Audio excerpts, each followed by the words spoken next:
Почна мобилизацијата на руските воени резервисти. Автобусите кои ги однесоа до командните центри уште утринава пристигнаа, а мажите кои беа прозвани и испратени со плач од децата и жените мирно се качија. Одлуката на Путин да го смени текот на војната и да мобилизира 300.000 резервисти предизвика поделени мислења во земјата. Патриотите го одобрија потегот, но голем дел се исплашија и бараат карта повеќе за да ја напуштат државата. Се одржаа и протести во 38 градови.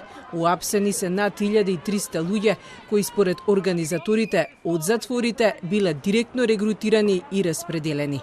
Повик да се мобилизираат имаат и руските пратеници, кои од првиот човек на думата добија наредба дека пратеничкиот имунитет нема да ги штити. Дел од нив реагираа дека се потребни во земјата, но дел од нив се веќе распределени во Донбаскиот регион, каде утре се очекува референдумското гласање. Google денеска регистрира дека руските жители најмногу истражувале како да си ја скршат раката во обид да ја избегнат мобилизацијата.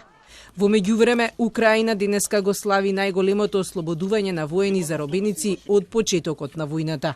За возврат го предадоа многу вредниот украински бизнисмен Виктор Медведчук, политичар и проруски соработник, но и во кумство со самиот Путин. Я вважаю, що дійсно велика перемога, стільки людей, тільки хлопці не розкривають всіх таємин.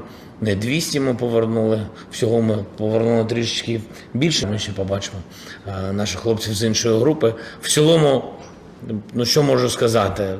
Я думаю, що ми Медведчука могли б обміняти на одного нашого азовця героя, в принципі. А те, що повернули таку кількість. Размената е помогната од Саудиска Арабија и од Турција, а Москва признава дека се воделе комплексни преговори. В результате сложного переговорного процесса по обмену сегодня ночью с подконтрольной киевскому режиму территории Украины возвращены 55 военнослужащих вооруженных сил Российской Федерации, Донецкой и Луганской республик, которым в плену грозила смертельная опасность. Одлуката на Путин за мобилизација најдена жестока осуда од Западот, а Европската Унија е согласна дека ќе ги заостри санкциите, но не прецизираше кога. Она од што најмногу се плашат е се позасилената реторика од рускиот лидер дека нема да се двоуми да го искористи нуклеарното оружје. Според аналитичарите, ниту еден светски лидер, вклучувајќи го и Путин, не сака да биде одговорен за нуклеарен судир. Но сепак светските лидери ќе мора да го сватат сериозно и да се подготват.